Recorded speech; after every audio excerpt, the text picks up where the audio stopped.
December 24th, 1944. Somewhere in the rolling farmlands of rural Pennsylvania, snow drifted down in quiet curtains over a barbed wire perimeter. Inside the chain-link fences, hundreds of German prisoners shuffled in heavy boots, their breath curling into the cold night. Some clutched their thin jackets tighter, others stared at the ground, weighed down by the silence of defeat. Beyond the guard towers, the muffled sound of a truck engine broke the stillness. Then, unexpectedly, the air shifted. From a makeshift wooden stage hastily erected in the camp yard, the first notes of a Christmas carol rang out. Not from German voices, not from the enemy, but from women, American women, singing into the winter air. The prisoners lifted their heads in disbelief. Their eyes, hardened by battlefields in Normandy and the Ardennes, now widened with confusion. This was not interrogation, not punishment, not propaganda. This was song.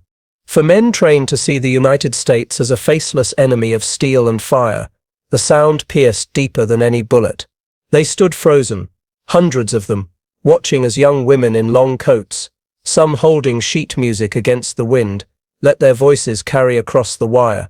The guards, rifles slung casually, stood aside. Floodlights illuminated the stage like an otherworldly beacon. The Germans whispered to one another, some incredulous, others smiling for the first time in months. Could it be real? Female singers sent by the Americans performing for the very men who had fought to destroy them. The disbelief was profound. Just months earlier, these same prisoners had marched under the swastika, cheered by Hitler's promises of a new Europe.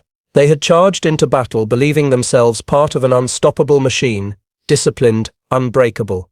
Yet here they were, captives on foreign soil, listening to voices that felt almost angelic. The notes of Silent Night drifted upward into the December sky, familiar yet foreign in their English cadence. A few prisoners joined softly in German, Stille Nacht, Heilige Nacht. The chorus mingled across languages, across barbed wire, across enemy lines, and for a moment time itself seemed to halt. One German sergeant, his hands raw and scarred, muttered to his comrade, "Es ist unmöglich. Amerikanische Frauen, hier." It was impossible. The Wehrmacht had drilled into its soldiers a certain image of America, industrial, crude, racially divided, incapable of true culture. Yet the evidence stood before him. Women, confident and unafraid, traveling into a prison camp to sing for the men who had once pointed rifles at their brothers and fathers. It was a contradiction so jarring that it unsettled the very foundation of their beliefs. The Americans knew exactly what they were doing. These concerts were not simple entertainments. They were psychological warfare of a different kind. No lectures, no sermons, no threats, only music. The female voice carried something no leaflet or speech could achieve. It spoke of home, of normal life, of humanity that transcended borders, to men starved not of bread but of dignity. It was a reminder that beyond the Reich's Iron Curtain there existed a world still whole, still human, still alive with beauty. Inside the camp, emotions swirled dangerously close to the surface. Some prisoners clenched their jaws, refusing to be swayed. Others turned away, unwilling to show tears before their comrades. But more than a few allowed themselves to sink into the moment. They remembered wives in Cologne, sweethearts in Dresden, sisters in Munich. They thought of evenings before the war when music flowed from radios rather than artillery. The songs reopened chambers of memory long sealed by war. And as the performance went on, something changed in the air. Guards noticed it too. The atmosphere of hostility softened, if only slightly. Prisoners who had once walked stiff with defiance, now relaxed their posture, their shoulders lowering as if a burden had been lifted. The women's voices wove through the cold night, binding together captor and captive in a fragile truce of sound. Not a word of surrender was spoken, not a command given, yet the psychological impact was undeniable. What startled the Germans most was the very presence of women in this theater of war. In Nazi ideology, women were mothers, homemakers, servants of the Reich, kept far from the machinery of battle. Yet here in America, they drove trucks, built aircraft, wore uniforms, and now stood on stage as ambassadors of morale. For prisoners who had been told that American society was decadent and collapsing, this sight was a revelation. The Reich had painted the enemy as culturally barren, yet the reality was the opposite. Music, laughter, and compassion flowed even into the heart of prison camps. That Christmas Eve became legend inside the wire. Weeks later, prisoners still spoke in hushed tones about the Frauen mit den Stimmen aus Gold, the women with voices of gold. For many, it was the first crack in the armor of their indoctrination. For the Americans, it was a subtle yet potent weapon. A demonstration that the war was not only about steel and blood, but about spirit. The clash of tanks and artillery could shatter bodies, but songs could reach the soul. Imagine the battlefield officer, once commanding men through the ruins of St. Lo, now whispering a melody in his bunk. Imagine the hardened panzer gunner, who had never flinched under fire, wiping his eyes in the dark after hearing a woman sing Ave Maria. These were not acts of weakness, they were acts of rediscovery. Through music, they reconnected to the humanity buried under years of war and propaganda. On that night, the snow outside continued to fall, covering the camp in white silence after the last note faded. The women packed their sheet music, their voices hoarse but proud. They had done something more powerful than they perhaps realized. The guards escorted them out, their truck disappearing down a snow-covered road. Behind the barbed wire, the Germans stood long after, gazing at the empty stage. They had faced Sherman tanks, P-51 Mustangs, and endless waves of artillery. But this was different. This was the enemy's greatest weapon, compassion wrapped in song, piercing the mind when armor could not. The war raged on beyond those fences.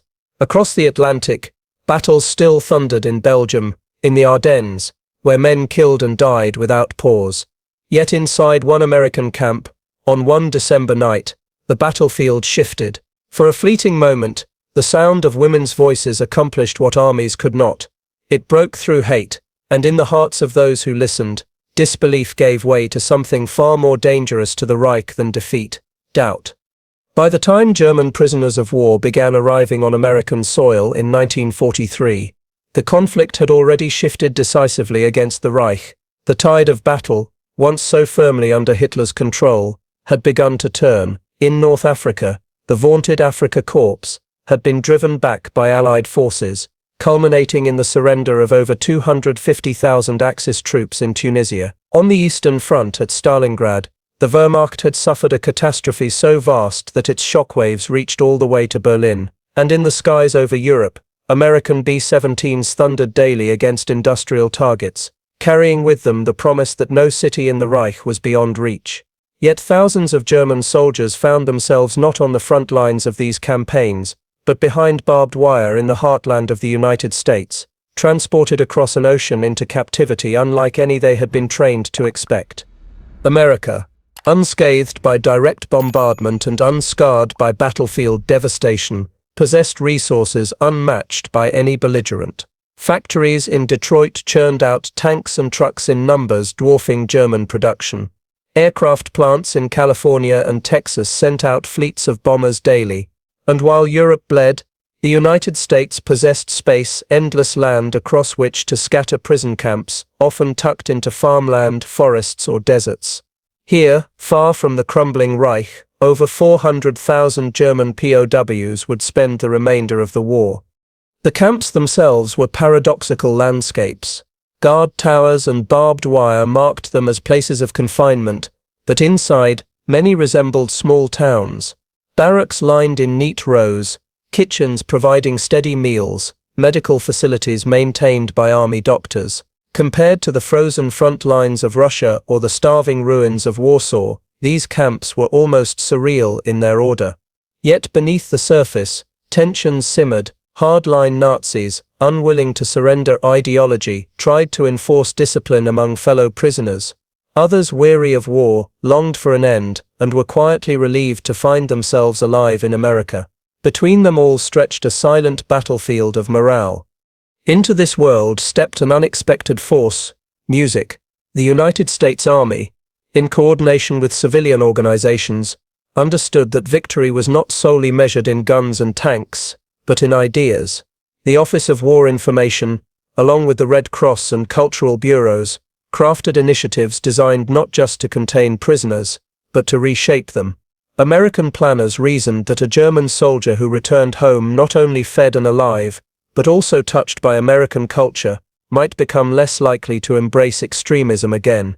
It was a quiet gamble, one fought not with bullets but with notes and lyrics. The very idea clashed with German expectations. For years, Nazi propaganda had described America as a hollow power, technologically industrious, but culturally bankrupt. American women, they were told, were frivolous, unfit for serious roles. Yet the reality of wartime America told a different story. With millions of men deployed, women had stepped into factories, offices, and uniformed service. They worked as mechanics, pilots in the Women Air Force Service Pilots Program, and in USO troops, carrying song and morale wherever soldiers or prisoners gathered. To a German mind steeped in rigid gender roles, the sight of women confidently taking the stage inside a prison camp was nothing short of shocking. But the Americans were not improvising. The use of performance for morale had deep roots. From the battlefields of the Civil War to the trenches of 1918, soldiers had long been buoyed by the sound of familiar voices singing into the night. In the Second World War, the scale was unprecedented. The United Service Organizations, or USO, coordinated thousands of performances, sending Hollywood stars, Broadway singers, and unknown musicians alike to stages across the globe. Camps in Texas, Oklahoma, and Pennsylvania soon saw their own stages raised, not only for guards and American soldiers, but for the very prisoners who had once fought against them. Imagine a Wehrmacht soldier, captured in Tunisia, now shipped halfway across the world, stepping out of his barracks one evening to see a stage lit by floodlights. He would expect perhaps a lecture, maybe a film reel meant to humiliate. Instead, he found women stepping forward with microphones, guitars, and sheet music. The camp fell silent, the air heavy with anticipation, and then the music began. Swing tunes, hymns, carols, sometimes even German folk songs sung in careful accents. It was not derision, it was not mockery, it was invitation. The Germans struggled to reconcile this with their image of America. Back in the Reich, Joseph Goebbels' propaganda ministry had painted Americans as jazz-obsessed degenerates, their music corrupted by what the Nazis deemed inferior cultures. Yet here that very music carried an undeniable energy. Its rhythms and harmonies stirred emotions that no barracks lecture could suppress. What had been condemned as weakness revealed itself as strength, a strength rooted in openness, creativity, and the simple act of human connection. By 1944, the war in Europe was tightening into its most desperate phase. On the Western Front, German troops prepared for their last great gamble, the Ardennes offensive, soon to be remembered as the Battle of the Bulge. But in camps across the Atlantic, men who had fought for that gamble sat powerless, waiting. For them the war was over, but the psychological struggle continued. Each performance chipped away at the iron wall of indoctrination, forcing them to question what kind of nation could afford to treat its enemies, not with cruelty, but with music. For many prisoners it was the first time they had encountered American women at all. In the Reich, such a scene was unimaginable. Yet in the United States, where women's roles had expanded dramatically under the demands of war, it was natural. The juxtaposition was startling. As German men remembered their own wives rationing bread or hiding in bomb shelters, they now watched American women singing freely, unafraid, embodying a society unbroken by war. The comparison was devastating. The stage performances, seemingly simple, carried a strategic weight. They reminded the prisoners daily that while their homeland crumbled under bombs, America flourished. That while Hitler clung to promises of victory, the United States could spare not only food and clothing, but music, beauty, and joy, even for its enemies. It was a form of dominance that transcended the battlefield, reaching into the prisoners' hearts with a weapon far subtler than the M1 rifle or the Sherman tank. Thus, as 1943 turned to 1944, the scene repeated across dozens of camps. Wooden stages erected in muddy yards, folding chairs lined in rows, prisoners herded out under guard.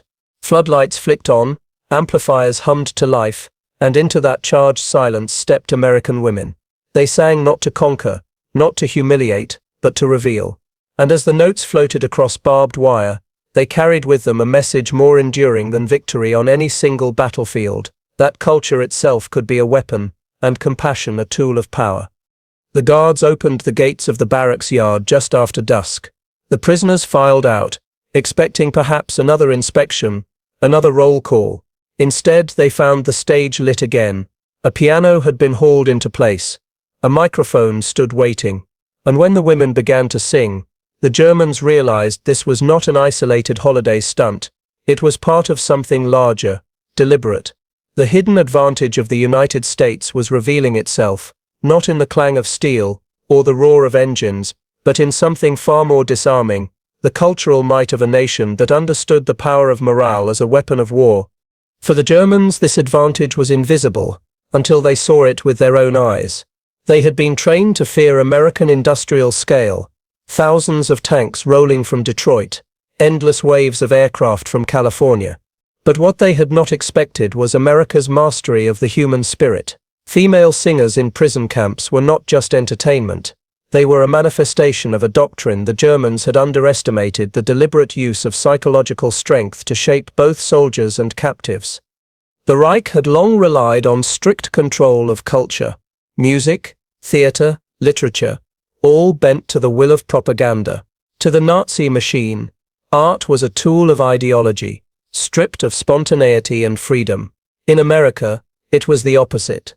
Music flowed from radios, film reels, and dance halls with a vibrancy the Germans had dismissed as decadence. Yet here, inside a prison camp, that very decadence struck the prisoners harder than any leaflet. It was freedom rendered audible, undeniable, impossible to silence. The hidden advantage lay in how the Americans wielded it. To German eyes, the idea that women could stand unguarded before hundreds of enemy soldiers and command not fear but silence was unthinkable. In the Reich, women were bound to roles of service and subordination. In America, they became public performers, morale builders, cultural ambassadors. This contradiction unsettled German prisoners more than tanks ever could. If women could be this confident, this independent, what did that say about the nation that empowered them? And then there was the message encoded within the music itself. These women sang not only American songs but sometimes German carols, folk melodies familiar to the captives. Imagine the shock of a man who once marched beneath swastikas, now hearing an American singer gently offer Lili Marleen, the soldier's ballad beloved by both sides. It blurred the line between enemy and ally. It stripped the Reich's narrative of its power. Suddenly, the enemy was not a faceless barbarian, but someone who knew their songs, their language, their longings. This was America's silent edge. Empathy, weaponized. Not empathy to comfort the prisoner, but empathy to destabilize his certainties. A soldier could resist hunger, could endure the lash of cold, could grit his teeth against interrogation. But how could he resist the sound of his mother tongue sung tenderly by the enemy? How could he reconcile the Reich's warnings of American corruption with the evidence of beauty standing right before him? The effect was cumulative. Reports from the camps described prisoners stunned by the performances, some visibly shaken, others retreating into silence. There were whispers in the barracks afterward, men questioning whether the Reich had lied to them, whether defeat was not only possible but inevitable. A few, the hardliners, scoffed and muttered about American tricks, yet even they could not entirely dismiss what they had heard.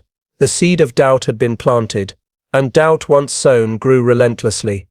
Contrast this with the German approach to their own captives. In the East, Soviet prisoners were starved, brutalized, left to die in camps that were little more than extermination sites. To the Reich, the enemy was to be crushed utterly. Compassion was weakness. Yet here was America, feeding its prisoners, housing them decently, and then sending women to sing to them. To the Germans it was incomprehensible, and that incomprehension was itself a weapon. It forced them to confront the possibility that everything they had been taught about the enemy was wrong. The hidden advantage extended beyond music. It was the larger doctrine of morale, understood and embraced by the United States military in ways the Wehrmacht had overlooked. Radios in every Sherman tank, films shown in forward camps, performances staged even in combat zones, all reflected an awareness that wars were fought as much in the mind as on the battlefield. The female singers visiting POW camps were but one expression of this broader philosophy. And for the Germans behind the wire, it was perhaps the most personal. Because the voice is intimate. A tank is impersonal steel. A rifle speaks with violence. But the human voice, especially a woman's voice, gentle yet commanding, slips past defenses. It stirs memory, awakens longing, rekindles humanity. For men stripped of freedom, it was an intrusion into the fortress of their pride, and it could not be stopped. The Germans could not believe it. They muttered to one another, "Why risk women here? Why let them perform for the enemy?" Did the Americans not fear escape, attack, disorder? Yet the reality was clear. America was confident enough to do this, confident enough in its control, in its abundance, in its values, to let culture flow even into enemy camps. That confidence was its true weapon.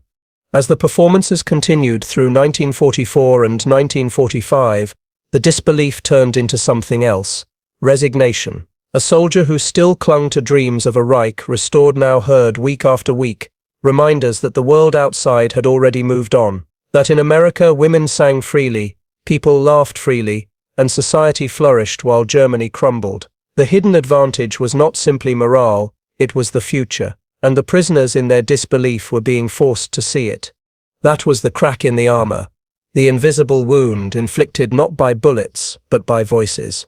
In every note, every lyric, the Germans confronted a truth they could not reconcile, that their enemy's strength was not only in numbers and machines, but in culture, compassion, and confidence. And that truth was more devastating than any defeat on the battlefield. The microphone crackled. The piano keys shimmered in the cool evening air, and what seemed so effortless to the prisoners was in fact the result of a vast technical machine that stretched across the United States. To understand the full weight of these moments, one must strip back the curtain and look at the gears that made them possible. This was not just a song. This was an orchestrated, engineered, and meticulously supplied operation, made possible by the hidden logistics of a nation that understood war as more than battles. It was a war of ideas, morale, and technology. Every note sung inside those camps was amplified by a complex network of devices that the Germans had no equivalent for. The portable amplifiers used in many camps manufactured by companies like RCA and Western Electric could project a woman's voice across a yard of 3,000 men without distortion. These units ran on carefully engineered vacuum tubes, powered by portable generators that hummed behind the stage. Each tube was a marvel in itself. Glass casings glowing like embers, filaments fine as hair, transforming fragile vibrations into waves of sound that struck like artillery upon the human soul. The microphones themselves, shining chrome RCA 44BX ribbons, or the lighter Shaw 55 Unidyne, were symbols of America's technological abundance. To the prisoners, they were mysterious objects, unlike anything issued by the Wehrmacht. In Germany, amplification was still limited, bulky, reserved for major propaganda rallies in Berlin. Here, in a simple rural camp, a microphone that once recorded the voice of Bing Crosby in a Hollywood studio was now repurposed to deliver carols to enemy soldiers. The contrast was staggering. Beyond the stage, the logistical marvel continued. The very transport of performers, often women from the USO, was coordinated through military precision. Buses and trucks carried them across states, fueled by gasoline produced in quantities that Germany could scarcely dream of by 1944. Each mile traveled was a testament to America's oil advantage, its pipelines, its refineries, its unbroken supply chains. To the Germans, watching women arrive in clean uniforms and polished boots, the sight was another reminder of industrial might invisible to the battlefield eye. Then there was the printed music itself, sheet music in neat stacks, distributed by publishers like Robbins Music or Leo Feist, bore the crisp ink of mass production. These songs were not improvised. They were the result of an entertainment industry running at wartime speed, its presses churning out millions of copies monthly.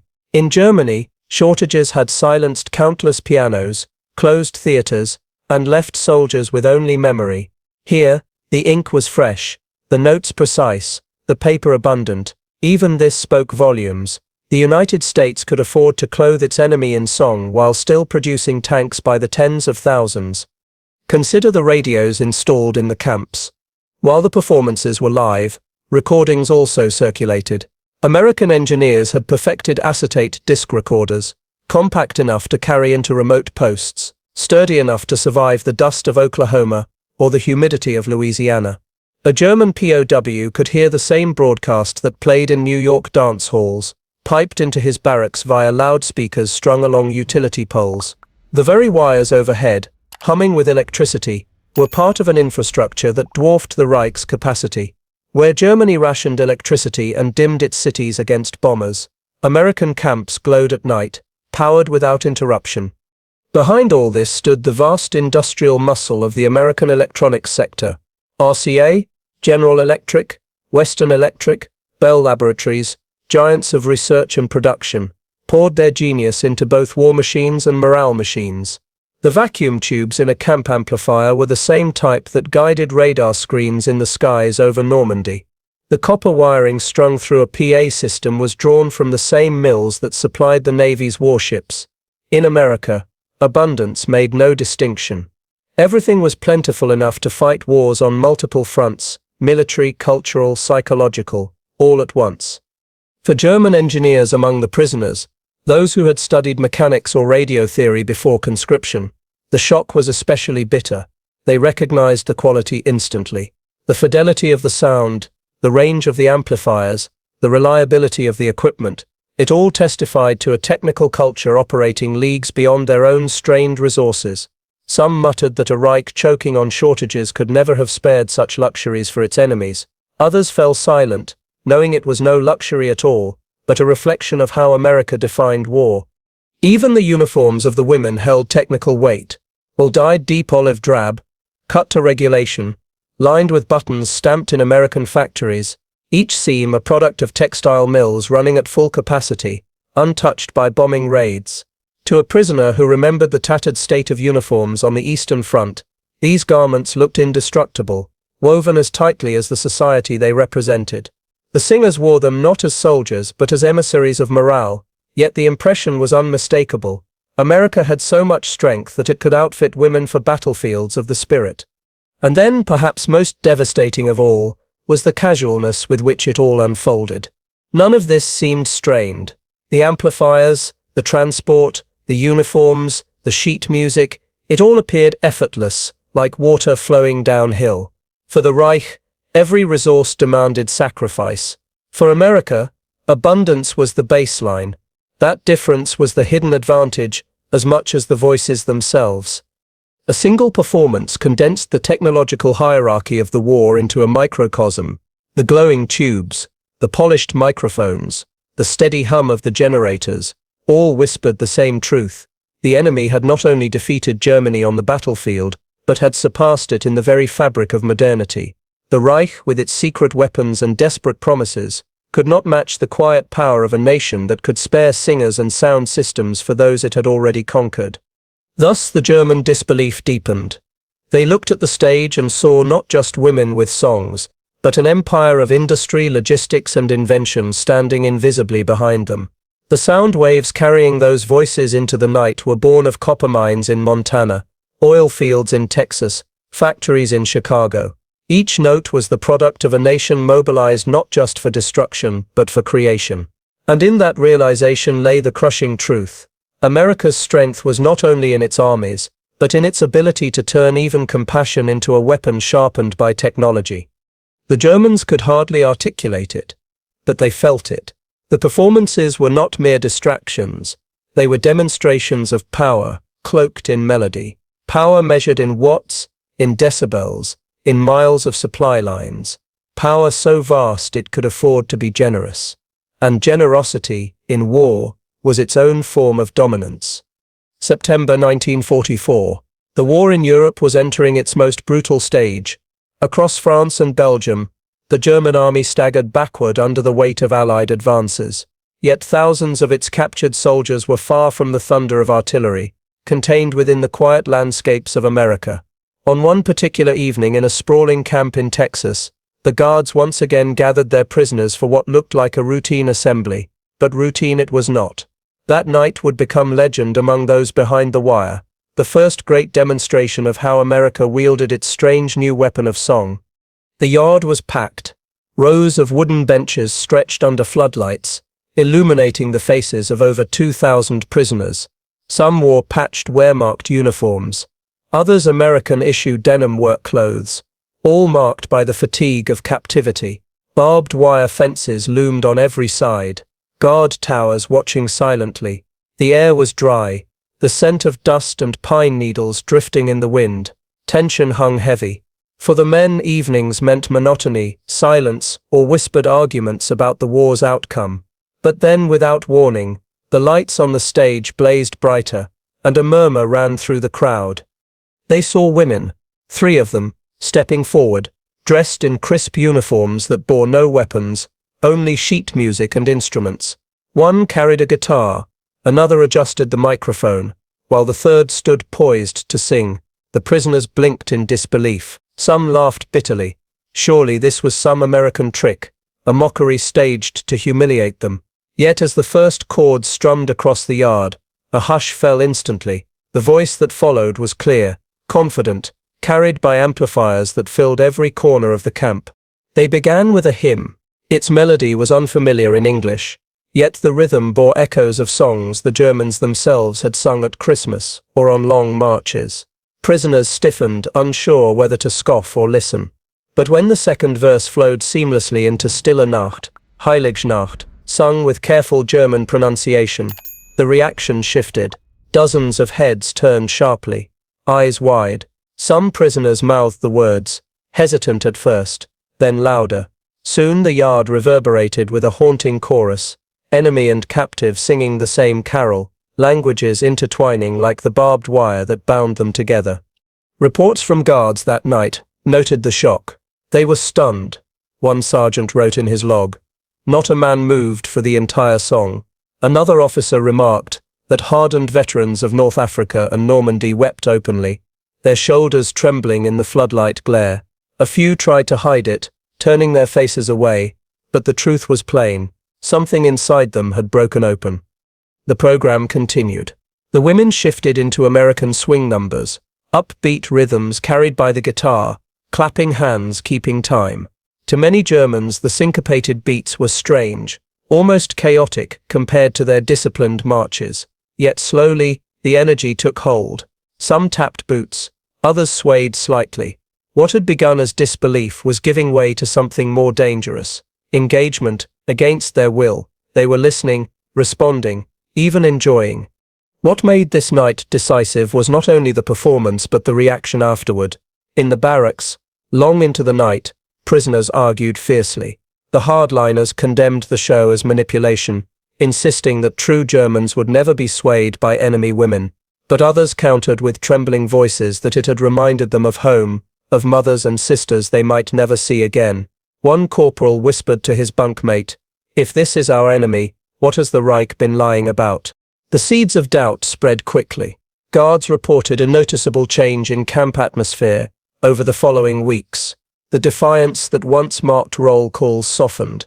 Prisoners who had refused to work in the fields now volunteered. Men who once muttered Nazi slogans under their breath grew quieter. The impact was not total, but it was undeniable. A single concert had shifted morale in a way no lecture, no ration adjustment, no punishment could achieve. Even German intelligence, far away in Europe, eventually took note. Intercepted letters from prisoners described the events, cautiously but vividly. "We were sung to by women," one POW wrote, astonished. Not propaganda, not insults, real songs. They even sang in German. It felt like home, and I did not know whether to be ashamed or grateful. Censors marked such passages, but the truth seeped back across the Atlantic in fragments. For Nazi officials, the revelation was both absurd and terrifying. Their soldiers, hardened by years of indoctrination, were being reached not by bullets but by melodies. The battle fought that night in Texas had no tanks, no trenches, no artillery, yet it was a battle all the same. The prisoners came face to face with the realization that America fought with more than weapons. It fought with culture, with empathy, with confidence so overwhelming that it could afford to extend compassion even to its enemies. That contrast gnawed at the prisoners' sense of superiority, the very foundation of their ideology. In military terms, the numbers were precise. 2,000 prisoners, 3 singers, 90 minutes of performance. Not a man attempted escape. Not a voice shouted defiance. Instead, they listened, and in that listening lay the quiet victory of the evening. The ratio of effort to impact was staggering. No artillery shell could have produced such profound inner cracks in morale. One German officer captured at Normandy later admitted in an interrogation that what unsettled him most was not the might of America's tanks, but the strangeness of its humanity. "Your women sang to us," he confessed. "We could not understand it. It was more frightening than your bombs." Thus, the first great example of this hidden campaign was written into memory, not in official reports, not in battle maps, but in the whispers of men behind wire. It was a demonstration that even within captivity, war could be fought on unexpected fronts, and victory could arrive not with an explosion, but with the soft cadence of a human voice. The voices lingered long after the women had left the stage, echoing inside the barracks like phantom melodies that refused to die. For the German prisoners, the shock of those performances did not fade with the night. It burrowed deeper, surfacing in quiet conversations, in restless dreams, in the very way they carried themselves through the routines of captivity. The strategic and psychological impact of those concerts was immense, though it unfolded not in sudden conversions but in slow erosion, the wearing down of certainty, the unraveling of myths carefully woven by the Reich. Germany had trained its soldiers to believe in two absolute truths: the superiority of the German people and the weakness of the enemy. Yet in the prison camps of America, both truths cracked. The very act of being captured had already wounded their pride, but captivity could be rationalized. One could claim betrayal, bad luck, overwhelming numbers. But hearing the enemy sing, hearing women sing, freely, joyfully, confidently, was something altogether different. It suggested that America was not only strong in arms, but alive in spirit. That realization spread like an infection among the men, undermining the ideological armor that had once seemed impenetrable.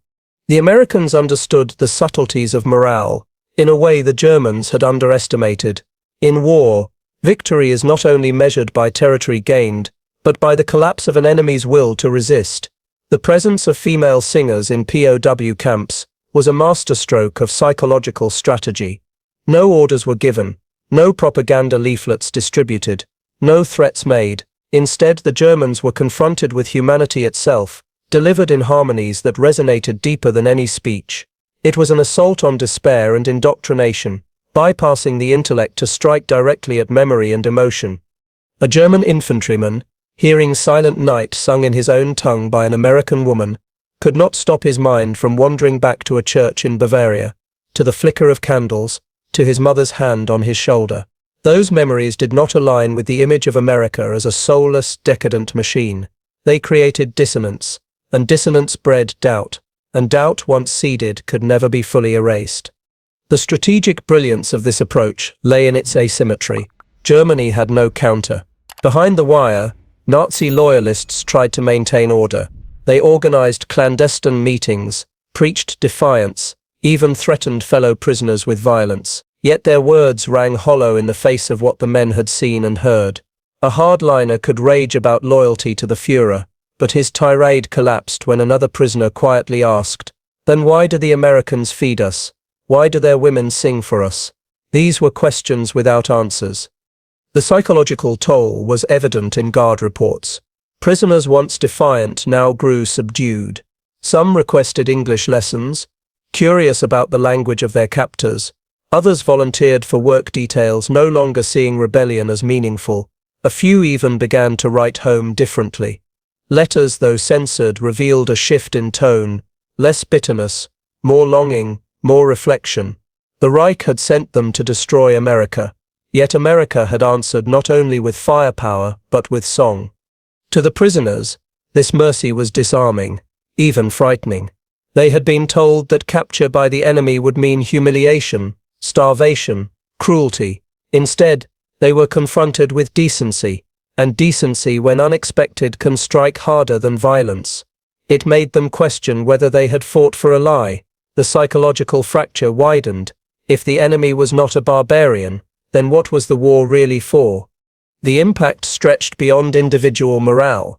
Strategically, the Americans were laying groundwork for the post-war world.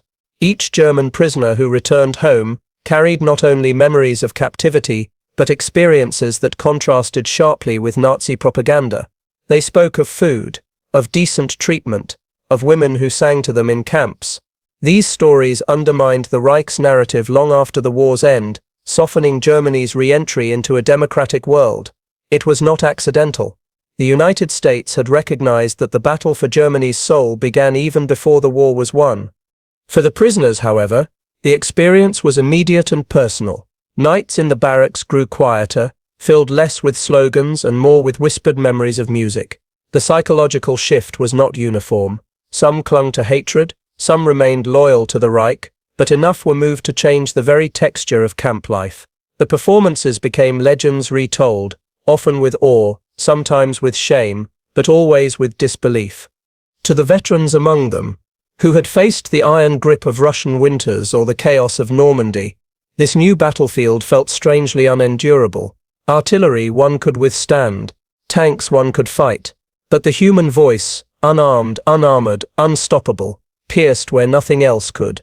One German officer confessed years later, "It was not your weapons that broke us, it was your kindness. It made us see that everything we had believed was a lie." The Americans, too, noticed the shift. Guards reported fewer escape attempts, less organized resistance.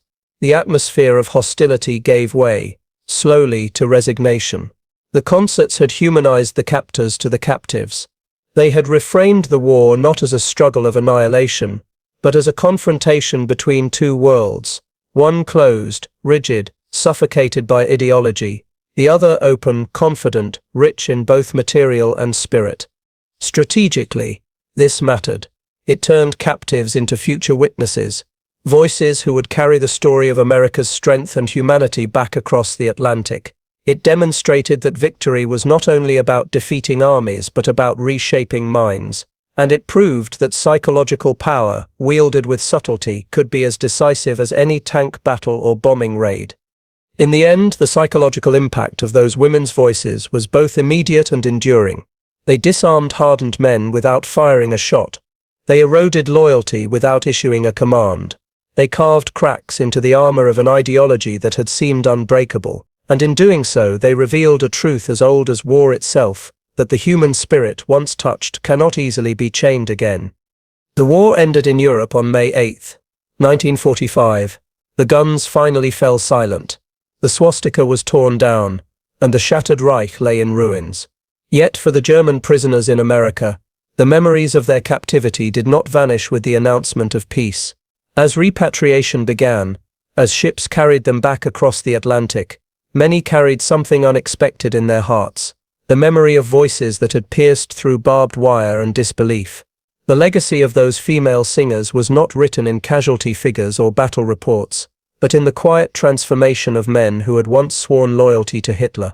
In post-war interviews, some former prisoners admitted that their first seeds of doubt had been sown not in the battlefield defeats of Normandy or Stalingrad, but in the surreal experience of hearing American women sing to them in captivity.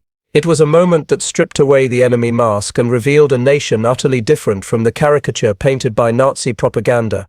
Where the Reich had taught hatred, America displayed mercy. Where Germany silenced dissent, America amplified voices, literally through microphones and song. The strategic outcome was profound. When these men returned home, many became quiet carriers of a new perspective.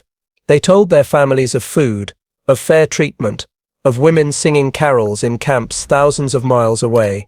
Their stories, whispered in ruined homes and crowded post-war streets, undercut the poisonous myth that the Allies sought only Germany's annihilation.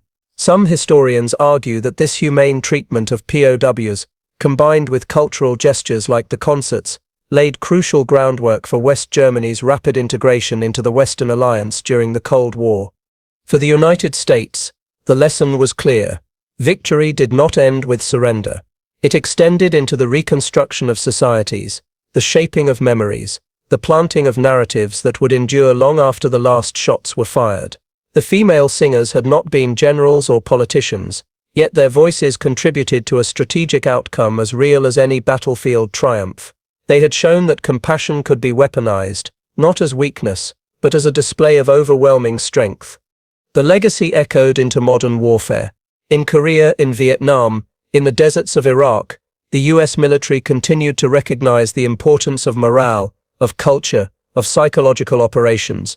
Radios, broadcasts, concerts, and even today's digital media are descendants of those wartime concerts. They remind us that wars are fought in minds as much as in trenches. A voice over the airwaves can be as powerful as a division of tanks. A song, carried across the night, can disarm more effectively than a rifle. Even beyond strategy, the concerts left an imprint on cultural memory. For veterans of both sides, the story became emblematic of the contradictions of war, the clash of brutality and beauty, hatred and humanity. To the American women who stood on those stages, it may have felt like a small act, one performance among many, yet to the prisoners, it became a symbol, etched into memory with the force of revelation. Decades later, some still recalled it with trembling voices. The night their enemy sang to them, and for a fleeting moment they were no longer enemies at all. And what of the singers themselves? Many returned home quietly, their wartime service unheralded compared to the heroics of soldiers overseas. Yet their contribution was no less vital. They embodied a society that had mobilized not only its factories and armies, but its women, its culture, its very spirit. They proved that strength was not only in steel but in song, not only in numbers but in confidence, not only in destruction but in creation. The lessons endure. Modern militaries speak of network-centric warfare, of linking sensors, shooters and commanders into seamless webs of communication. Yet the principle is the same as it was in 1944. Connection defeats isolation. For the Germans behind barbed wire, the connection came not through radio signals or data streams, but through melodies sung by women who represented an America they had never imagined. That connection shattered the isolation of ideology, leaving behind cracks that no propaganda could repair. Field Marshal Wilhelm Keitel, before his execution at Nuremberg, admitted bitterly that Germany had built better tanks, but America had built better armies. Armies that worked together, that leveraged every resource, every citizen, every song.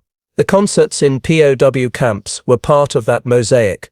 They revealed that war is not won by machines alone, but by the ability to inspire, to connect, to undermine the enemy's will without firing a shot. And so the story closes, not with an explosion or a charge, but with a quiet stage under floodlights, with women's voices carrying a cross wire into the cold night. The Germans who listened could not believe it then, but belief was not the point. The point was the fracture, the moment of doubt, the seed planted, the humanity revealed. That was the true weapon, sharper than steel, stronger than armor. In the end, the legacy is this: war is not only destruction, it is revelation, and the greatest revelation of all came not from tanks or bombers, but from voices that sang into the night and proved a timeless truth, that in modern war, connection outweighs firepower, and compassion can be the most devastating weapon of all.